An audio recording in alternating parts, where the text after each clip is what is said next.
This is going to be sort of a general purpose overview of techniques that typically go by the name independent component analysis or sparse coding. And the idea is just to sort of give you like a basic flavor of the things that I've learned in my own research using these tools so that you can apply them for your own problems of interest. So the general motivation for this sort of suite of techniques is the fact that a lot of the signals that we measure in practice reflect linear mixtures of an underlying set of sources. So a classic example is when there are multiple sound sources in the environment, and when you record those sounds from a microphone, what you're actually recording is basically a linear sum or a weighted sum of the different sources that are going on in the environment.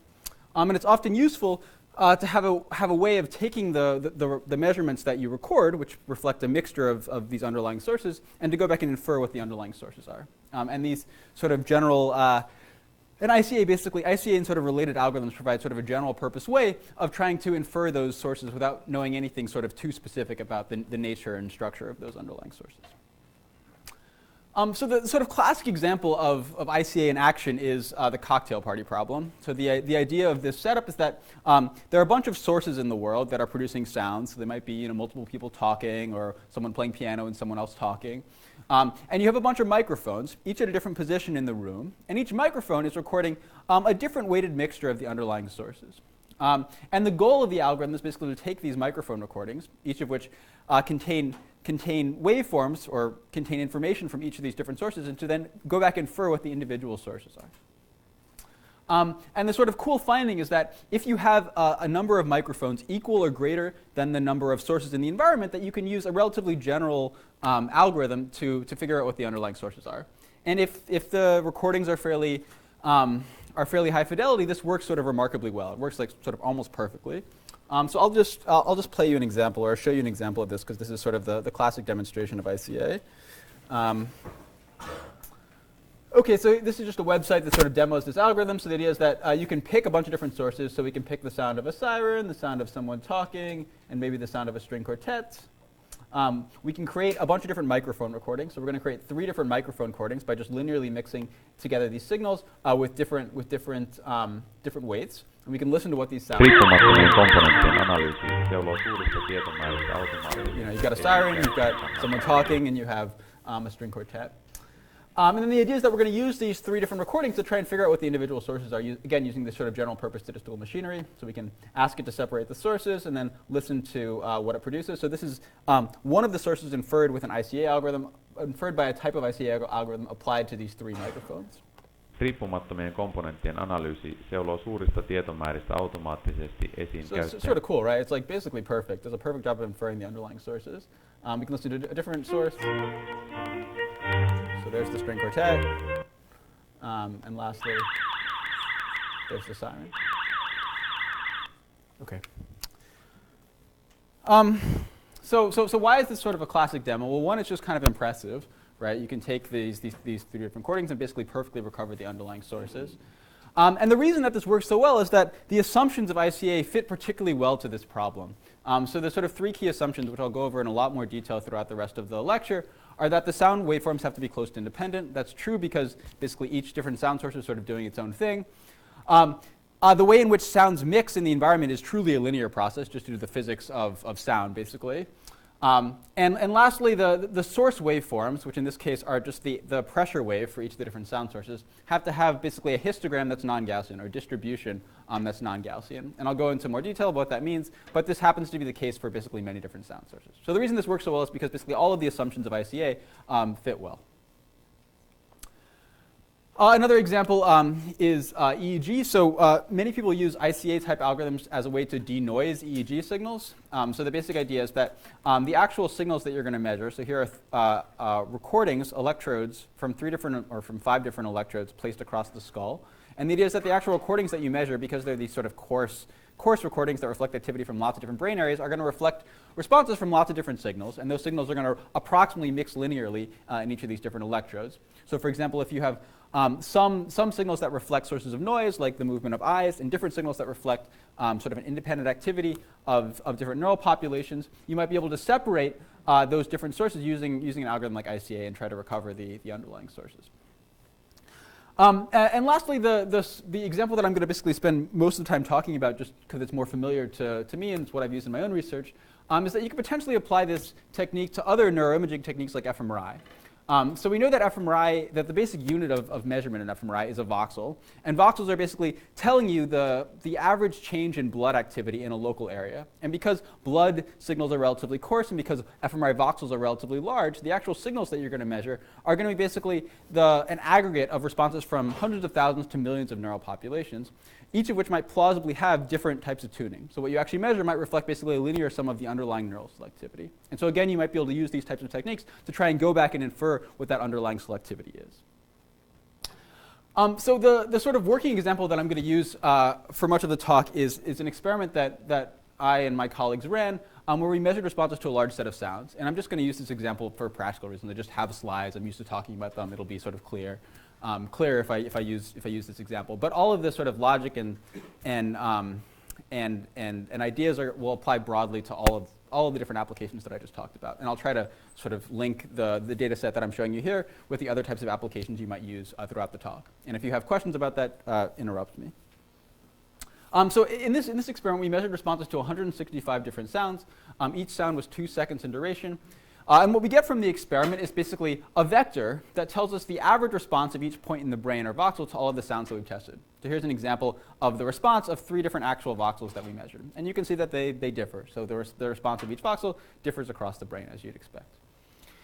And we can compile all of these voxels into a large response matrix that tells you the response of every point in the brain to all of the sounds that we tested. So this is, in this case, a 165 by approximately 10,000 dimensional matrix that tells you the response of 10,000 different voxels to each of the sounds that we tested.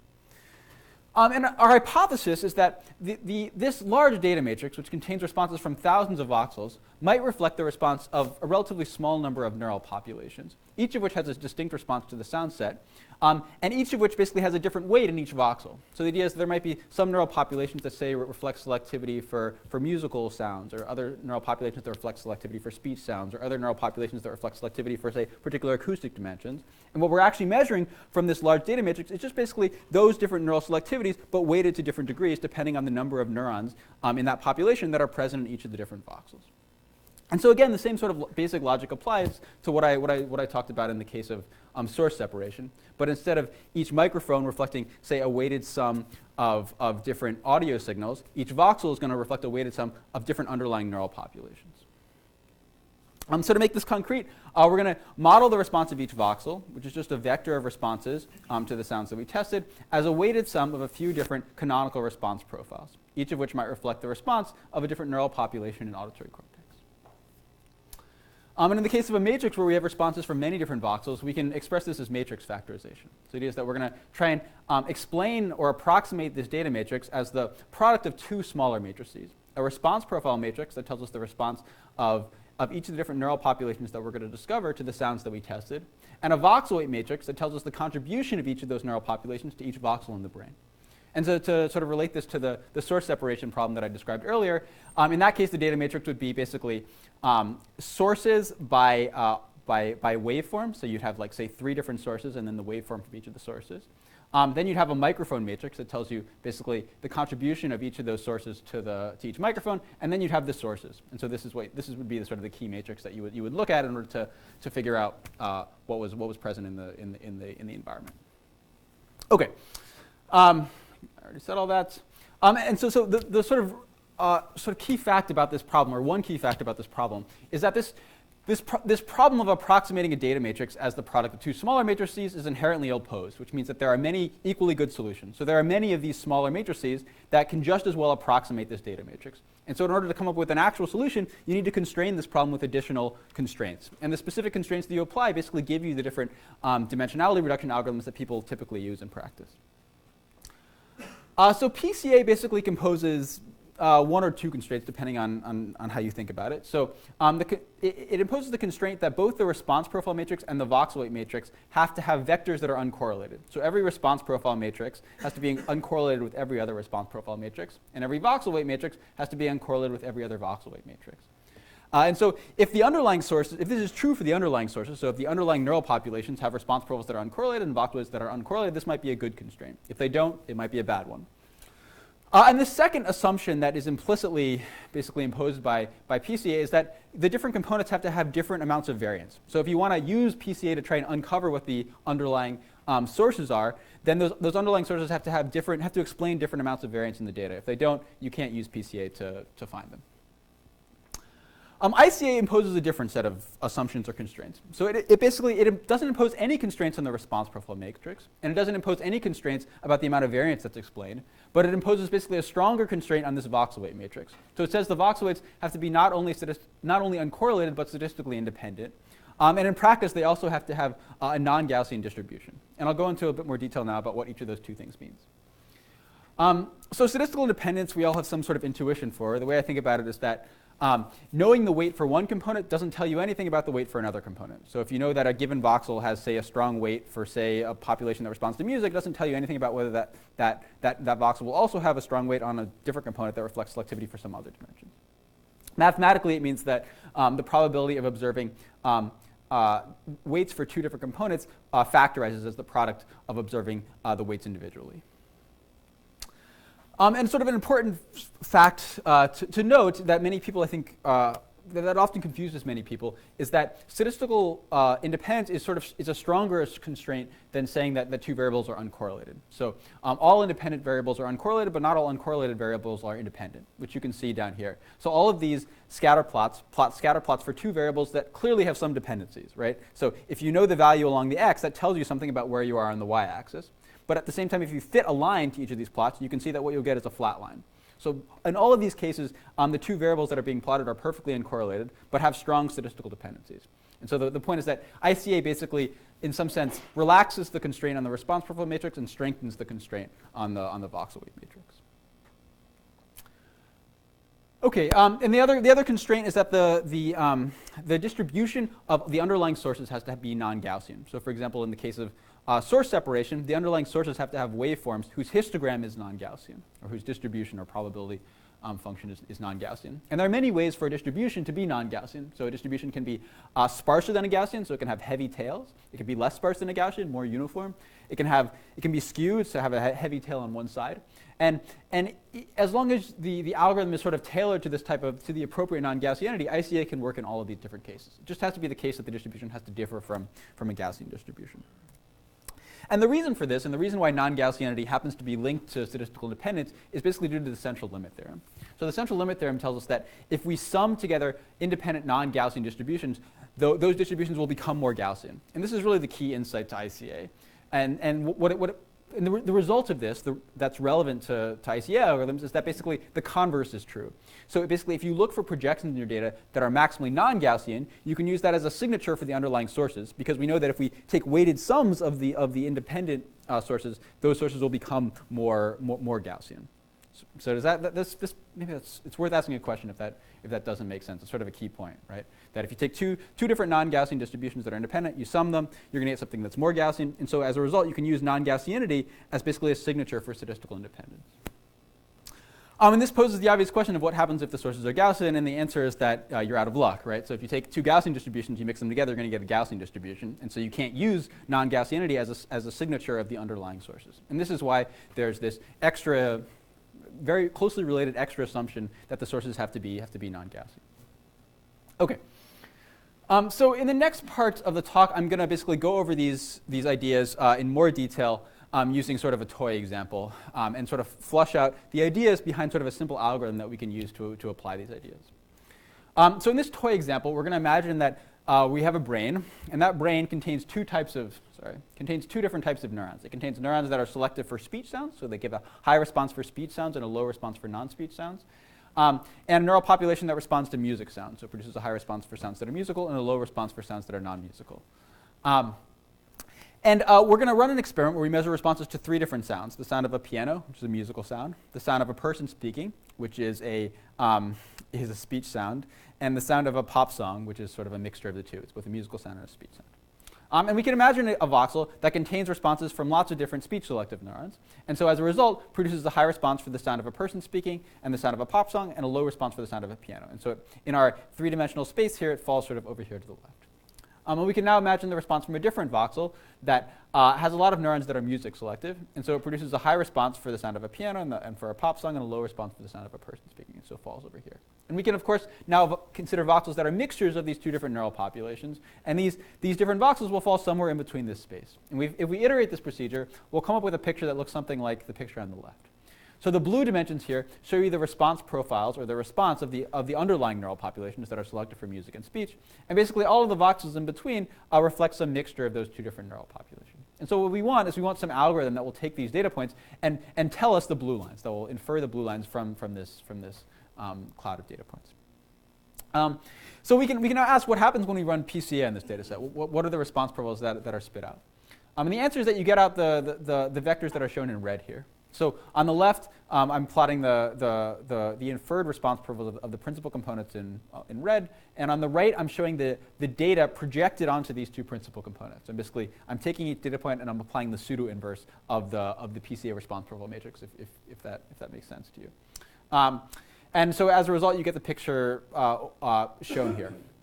And you can see basically two things. One is that PCA does a good job of inferring what's called the correct subspace. So basically, the two principal components are aligned with the plane that the data points live on. But at the same time, you can see that the specific directions given by PCA are wrong. So they're not aligned with the true dimensions, which are shown in blue. And the second thing to note, which is basically one of the sort of key insights for getting some intuition for how ICA algorithms work, is that in the space of the whitened data, so when you take the data points and you project them onto the principal components, you can see that the true dimensions are basically a rotation away from the principal components. So if we take the principal components and we literally rotate them, eventually we'll get to an orientation where the true dimensions are aligned with the axes that result from the rotated principal components. And that suggests a very simple algorithm where we basically rotate the components and try to maximize some measure, and that measure is basically going to be a measure of statistical independence or non-Gaussianity. So I'm going to illustrate this cartoon here. So we're going to take these dimensions, we're going to rotate them, and we'll see that when the true dimensions, or when the rotated dimensions are aligned with the true dimensions, we're going to get a peak in our measure. And this is, again, a measure of non-Gaussianity or statistical independence that I'll go into more detail in later. OK, so I said all that. And we can now ask what happens if the data is Gaussian. So here I'm showing the exact same data point, but instead of using basically a non-Gaussian distribution of weights for the sources, I'm plotting a Gaussian distribution. And what you can see is that you get this sort of oval-like cloud in the raw space. And when they're projected on the first two principal components, you get this picture that's circularly symmetric. So you can see that basically once you've extracted the principal components and whitened the data, you can't really do anything else, right? Every dimension here is the same. It's circularly symmetric. And this is, again, another way of thinking about why, if the underlying sources are Gaussian, you're out of luck, right? Because there's just no information here. There's no information about special directions in this plot. So the cartoon is if the voxel weights are Gaussian, then principal components is basically as good as you can do. You're not guaranteed to find the underlying sources, but you sort of can't do anything better. If the underlying sources are non-Gaussian, though, then there will be special directions in the space of the principal components. And by rotating that space, you can potentially find or infer what the underlying components are.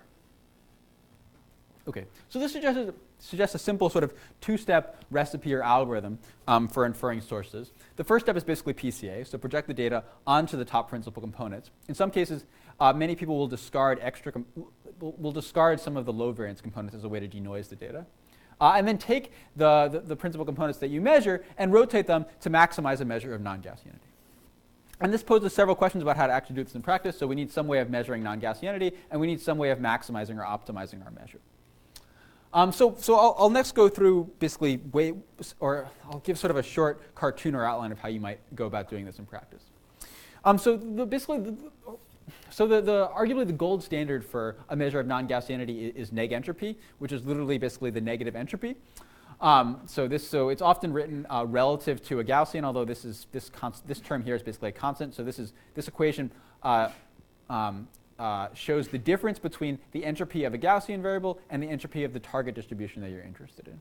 And the reason it's written this way is because the Gaussian distribution is maximally negentropic, is maximally entropic and minimally negentropic. And so as a result, if you define negentropy in this way, then all non-Gaussian distributions have positive negentropy. And this is a useful fact. It means that if you use negentropy as your measure of non-Gaussianity, then it doesn't matter what the source non-Gaussianity is, because your source distribution will have higher negentropy than a Gaussian. And so this is sort of a very general purpose metric that you can use to measure non-Gaussianity. It's also very closely related to mutual information, which is a natural measure of statistical independence.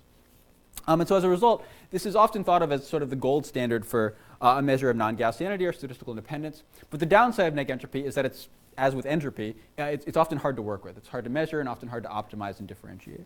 And so as a result, in practice, people often use approximations to this function.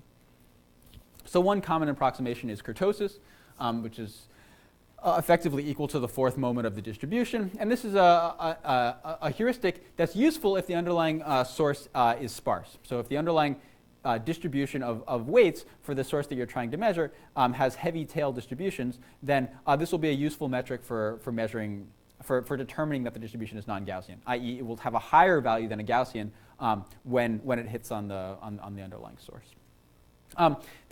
And this is useful basically because many distributions are like this. Many distributions have a sparse distribution. So for example, the distribution of amplitudes for speech has a heavy tail distribution that's much stronger than the tails for a Gaussian. Natural images also tend to be sparse, and many other source signals are sparse. This measure is also easy to optimize. The only sort of downside of it is that it can be sensitive to outliers, and it's only useful if the underlying source distributions are sparse, which doesn't have to be this case, right? The source distributions could be skewed and not sparse, in which case this measure would be less useful.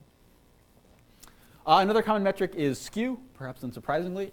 So this is a useful measure if the underlying source distribution has a heavy tail on one side, and the pros and cons are basically the same. It's easy to use and optimize, but again, it's only useful if the source distribution is skewed. So the bottom line is that negentropy is sort of a relatively general purpose measure of non-Gaussianity, but it can be hard to use in practice. And so as a result, it can be more effective to use approximations to negentropy or to non-Gaussianity as long as that approximation is well suited or tailored to the underlying source distribution that you're trying to infer. Okay, so once we have our measure of non-Gaussianity, we need to have a way of optimizing it or maximizing it. So one simple algorithm, which is what you're going to implement in the exercise if you stick around for the second part of the lecture, is basically brute force search. So you can, for example, you can take pairs of principal components and literally rotate them and measure the non-Gaussianity as a function of rotation, and then pick the rotation that maximizes your measure. And you can do this iteratively until you reach an optimum. This is easy to implement, effective in low-dimensional spaces, and terrible in high-dimensional spaces, right, because of the curse of dimensionality. If you have a much higher dimensional data, then you have to use something gradient-based, and there are many variants of algorithms that use the gradient or that follow the gradient, and perhaps use second-order information like a Newton-style method or a quasi-Newton-style method. One other thing that's worth noting, one other general point that's worth noting, is that all of these optimization algorithms are local, so they're guaranteed to find you a local optima, but they're not guaranteed to find the global optima because the cost function is typically not convex. And so as a result, it's often useful to test the stability of the solutions that you find by running the algorithm many times, starting at different random points. Okay, so we have sort of a sketch for how we might do this. I'm now going to show you an example where we applied this method to the fMRI experiment that I described before. And then after that, you'll have time to apply this algorithm yourself to the source separation problem that I described at the very beginning of this talk. Okay, so in the case of the fMRI data, we projected the data onto the top principal components. And because we know that there's a lot of noise in our fMRI data, we discarded a bunch of the lower order principal components, which is often a very useful thing to do. And the reason that it's useful is that, again, one of the benefits of ICA is that it doesn't make strong assumptions about the amount of variance that's explained by the underlying components. But the negative downside of that is that it's very sensitive to low variance sources of noise, because it doesn't take into account the amount of noise explained by different components. So as a result, it's often useful to use PCA as an initial denoising or preprocessing step. So in order to pick the number of components, to choose how many components we kept, we used a variant of cross-validation. So the basic idea is that we projected the voxels onto each of the different principal components. And then we predicted responses in left-out data that weren't used to measure the voxel responses or extract principal components. And we measured, basically, as we added in extra components, how well we did at predicting the responses in the left-out data. And so the idea is that if components primarily explain real replicable sources of variance, then that should improve the prediction accuracy measured in left-out data, while if the components primarily weight on noise, then they should hurt prediction accuracy. And so when you do this for this particular data set, you get the curve that's shown here. So basically, prediction accuracy improves up to the sixth component, and then it falls off. So that suggests that these first six components primarily weight on replicable sources of variance, and these higher order components primarily weight on noise because they hurt your ability to predict responses in left-out data. And this is, in principle, if you have data sets where you can measure the test-retest reliability of the response, is something you can use, for any data set. Okay, so we're going to keep the top 6 components, and then we're going to perform some optimization procedure that's going to maximize the non-Gaussianity of those components via some rotation-like operation. And so in this case, because we have a low-dimensional space, we can do something sort of very simple. So we can use Negentropy to measure non-Gaussianity. And the reason that this is feasible for our data set is that we have lots of voxels. So we have over 10,000 voxels, which actually makes it really easy to measure entropy with something like a histogram. And that's useful in this case because we don't have to make any assumptions about the nature of the non-Gaussianity of the sources, because we can use basically the gold standard measure of non-Gaussianity. And the actual algorithm that we're going to use to optimize or maximize negentropy is just brute force rotation. And again, this is feasible because of the nature of the data. So we have 6 components. We have a 6-dimensional space. And so it's straightforward to just take all pairs of components and rotate them iteratively. And you're also going to use this type of algorithm for the exercise if you stick around for it. Okay, so this is sort of the key take-home plot. We're almost at the end of the lecture.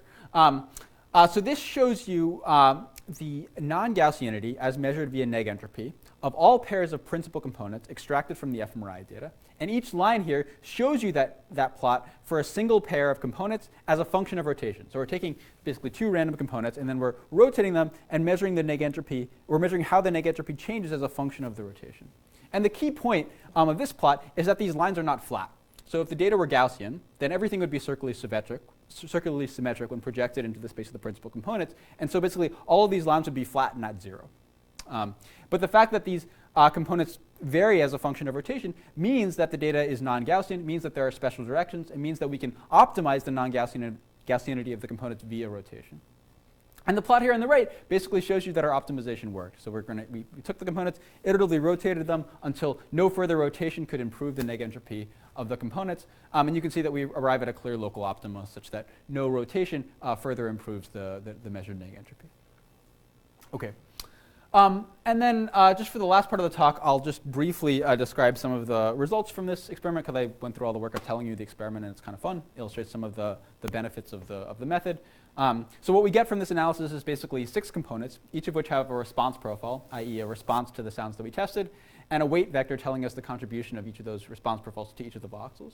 And what's sort of cool about this analysis is that, as I emphasized at the beginning of the talk, the analysis in some sense doesn't know anything about the underlying neuroscience, the underlying structure of the sound set, or it doesn't have any information about what we might expect in terms of the functional anatomical structure present in the brain, which is kind of nice because it means that the method is somewhat hypothesis neutral. And so we can then go back and inspect these response profiles and weight vectors to see if we can learn anything new about the functional organization of the brain. So the sort of cool fact about the specific results that come from this analysis applied to this data set is that all of the 6 components that come out have relatively interpretable response properties and anatomical properties. And the sort of 2 components that were in some sense the most notable were 2 components that reflected selectivity for music and speech respectively. So we found one component that basically just responded to all of the musical sounds in the data set, and one component that basically just responded to all of the speech sounds in the data set. And these 2 components explained responses in different areas of the cortex, suggesting there might be distinct regions or pathways that are relatively specialized for perceiving music and speech sounds. Well, one thing to note is that music selectivity was not clearly evident in the raw voxel responses. And we think the reason for this is that fMRI is, again, a fairly spatially coarse measure. Right? So each voxel reflects the response from hundreds of thousands to millions of neurons. And so we think that the response of individual voxels is diluted, which highlights one of the benefits of the method, that it can separate responses from from signals that are overlapping in the raw data that you measure. And the principal components also differ qualitatively from the components that you get from ICA. And the reason for this is that many of the ICA components have response profiles that exhibit substantial correlations. And because PCA forces the components to be orthogonal, to have uncorrelated response profiles, you get actually a fairly different set of basis functions. Okay, so the sort of 2 take-home points or the 2 main assumptions of ICA are that the measured signals have to reflect linear mixtures of the underlying sources, and that the underlying sources have to be non-Gaussian and statistically independent. And when these assumptions hold, this is a fairly useful measure that doesn't, in practice, make a lot of specific assumptions about the underlying sources that you're trying to infer, other than that they have non-Gaussian weights. And when these assumptions hold, these types of algorithms work sort of remarkably well, I think. Okay, so that's it for the lecture. The exercise is basically to sort of get your hands hands dirty with these types of algorithms by coding it up yourself. So I'm going to give you a data set that contains 5 audio tracks, or basically 5 microphone recordings that reflect weighted sums of 3 different sound sources. And you're then going to apply this type of 2-step recipe to try and infer what the underlying sources are, and then you're going to listen to them. And if it works, you should magically hear the underlying sound sources. And that's all. Thank you.